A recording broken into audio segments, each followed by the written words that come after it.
ఎప్పుడూ లేనిది సడన్‌గా నైట్ పూట కుక్కలు అరుస్తున్నాయంటే ఏదో ఒక రీజన్ ఉండే ఉంటది. అలాంటి ఒక రీజన్ ఈ రీల్ చూస్తే మీకు అర్థమైతది. వైజాగ్‌లో పిఎం పాలెంలో ఎంఐజీ కాలనీ క్రికెట్ స్టేడియం అపోజిట్‌లో ఒక ఫ్యామిలీ ఉండేవాళ్ళన్నమాట. ఆ ఫ్యామిలీలో పెద్ద మనిషికి క్రోనిక్ డిసీజ్ ఉండడం వల్ల ఆయన చనిపోయాడన్నమాట. ఆయన చనిపోయిన తరువాత 11th డేకి కావాల్సిన సరుకులు తీసుకురావడానికి వాళ్ళ వైఫ్ నైట్ పూట 12కి బస్ స్టాండ్‌లో దిగి వంగి సరుకులు తీసుకుంటా ఉండగా ఆ బస్ యొక్క వెనకాల టైర్ ఈమెకి తగిలి ఈమె అక్కడే స్పాట్ డెడ్ అయిపోయిందన్నమాట.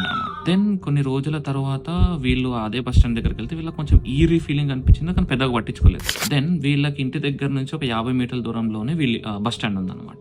అక్కడ కుక్కలు తెగ మొత్తుకుంటున్నాయి. కావ్యశ్రీ వాళ్ళ మావయ్య గారు వెళ్ళి చూసారనమాట. వాళ్ళ ఫ్రెండ్స్ తో కలిసి ఎవడన్నా దొంగ వచ్చాడా అని చెప్పేసి అక్కడక్కడ తిరుగుతూ చూస్తున్నారు. సడన్ గా వీళ్ళ మావయ్య గారు నుంచున్నప్పుడు వాళ్ళ కాలిట్ట పట్టుకొని భయపడి కింద చూస్తే ఎవరో ముసలావిడ పాకుతూ ఉందన్నమాట. బాబు, నాకు మెయిన్ రోడ్ వెళ్ళే దారి మర్చిపోయిన బాబు, చెప్పండి బాబు అని అనేసరికి అమ్మ అటువైపు వెళ్ళాలమ్మా అని చెప్పాడు అనమాట. వీళ్ళు అందరు కలిసి రివర్స్ వచ్చేస్తున్నారు. వెనకాల చూడంగానే ఆమె ఫాగ్ లెక్క మాయమైపోయింది అనమాట.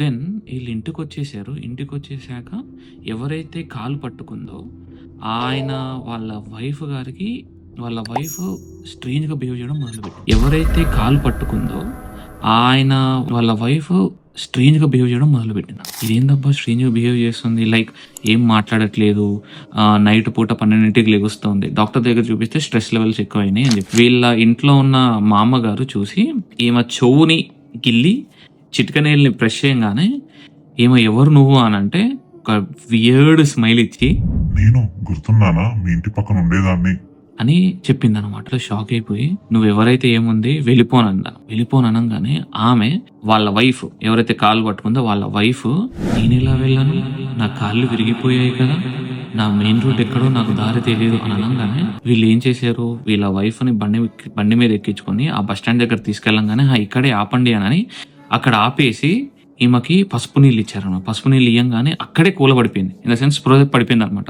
2 hours తర్వాత లేచి ఏమైంది అని ఆశ్చర్యపోయింది అనమాట. She doesn't remember anything. So ఇలాంటివి ఏమైనా ఉంటే కనుక please mention in the comment section.